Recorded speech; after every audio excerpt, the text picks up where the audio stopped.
Adani group stocks में जो मजबूती देखने को मिली थी, इस पर टेक्निकल नजरिया क्या होगा? क्योंकि ऑफकोर्स आज के ये मूव्स को हम समझ रहे हैं, लेकिन पिछले 2 महीनों में हमने कई सारे न्यूज फ्लोज भी तो देखे हैं इस ग्रुप को लेकर।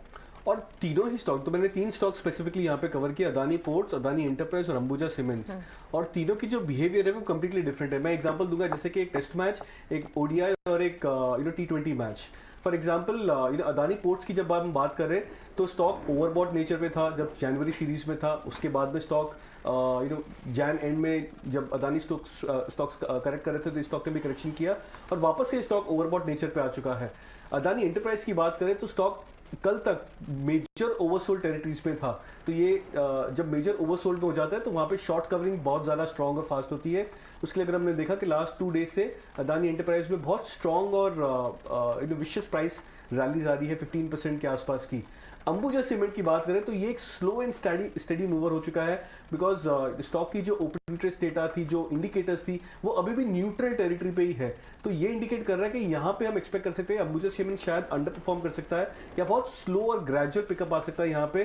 तो जो ट्रेडर्स है, जो जिनकी अलग अलग स्टाइल है, जो फॉर एग्जाम्पल हाई रिस्क लेना चाहते हैं, आई थिंक अदानी एंटरप्राइज में ट्रेड कर सकते हैं। जो न्यूट्रल या फिर एक थोड़ी सी सबड्यूड रिस्क कैटेगरी में जाना चाहते हैं तो आई थिंक अदानी पोर्ट्स और अंबुजा सीमेंट ये 2 स्टॉक पिक कर सकते हैं। एक्चुअली ये बहुत इंपॉर्टेंट एनालिसिस इसलिए भी है क्योंकि अदानी ग्रुप ऑफ स्टॉक्स अगर स्टेबलाइज कर रहे हैं और आगे बढ़ना शुरू कर रहे हैं, वो भी प्योर टेक्निकल, हम मेरिट डीमेरिट में मैटर के में नहीं जाएंगे, सिर्फ स्टॉक्स को अगर आप देखिए स्क्रीन रीडिंग के हिसाब से अगर ये स्टेबलाइज कर रहे हैं और आगे बढ़ रहे हैं तो बाजार को भी स्टेबिलिटी मिलेगी।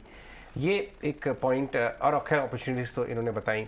एक और बात है, सुदीप ने एक एनालिसिस किया है क्यों बाजार में आपको इस समय लॉन्ग होना चाहिए, और वो एक रेयर अकरेंस है। सुदीप, अगर आप ये पहले से बता देते तो ये ग्राफिक्स बनवा देते, लेकिन शॉर्ट में बताइए कि क्यों रिस्क रिवॉर्ड इस समय लॉन्ग ट्रेड का ज्यादा मजबूत लग रहा है, और अगर हम deep in the money profits में भी है लॉन्ग ट्रेड में, कल लास्ट आवर ट्रेड में लिया, आज सुबह लिया, तो होल्ड करना चाहिए। आप बताइए क्या कारण है उसका। अजय जी, हमने पिछले 25-30 साल के जो जितने भी हमारे पास डेटा है उतने सारा एक देखा तो ये स्टॉक मार्केट के हिस्ट्री में 6 बार हुआ है। जो कल हुआ वो 6वीं बार था कि लगातार 9 फॉलिंग कैंडल्स है, 9 लाल कैंडल्स है, 9 दिन से मार्केट गिर रहा है और उसके बाद 10वें दिन भी मार्केट गिरा है। मतलब ये 10वें दिन का कभी ऑकरेंस आया नहीं है। 9 बार के बाद मार्केट हमेशा पलट जाता है और कल 9th डे था और आज जो 10वां दिन था, आज का जो लो है, अगर आज हम कैंडल पे आज का अगर लो देखें 17,350, ये बहुत महत्व का सपोर्ट है। और अगर ये लो अगर होल्ड कर जाता है 17,345 का, तो मुझे लग रहा है जो पिछले 6 बार जब जैसे मार्केट गिरे थे 9 कंसेक्यूटिव कैंडल्स, वो 6 के 6 बार जब मार्केट ने रिबाउंड किया था तो average length of rebound has been around 4 to 5% from the bottom of the 10th day. तो अगर हम 17,350 से भी अगर हम रफली 700 पॉइंट भी पकड़ ले तो 18,000-18,200 के बीच में जाता है।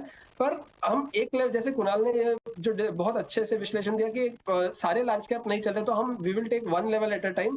पर एटलीस्ट हमको ये पता है कि 17,300 अब एक महत्व का सपोर्ट है, 200 डीएमए भी है और हमने वहां पे सबसे ज्यादा पुट राइटिंग भी हो रही है, तो डेटा भी मैच कर रहा है। और पिछले जो इतने सालों का जो डेटा है जो 6 बार हुआ है, तो मुझे लग रहा है कि एक बार अगर ये एनालॉजी के साथ अगर हम जाए तो कम से कम 700-800 तक भी आ गए तो एक बार मार्केट टेक्सचर इंप्रूव हो जाएगा। प्लस जैसे अदानी स्टॉक्स में आप अभी डिस्कस कर रहे थे कि वहां पे इंप्रूवमेंट आ रहा है, तो हम ये भी देख रहे हैं कि उसके साथ साथ आप देखिए पीएसयू बैंक्स भी चलना चालू हो गए आज, जो सबसे बड़े जहां पे सबसे बड़ा फॉल आया था जिस दिन से अदानी के न्यूज आए थे। तो एक एक करके सेक्टर्स अगर इंप्रूव होना चालू हो जाएगा तो at least market texture will be better.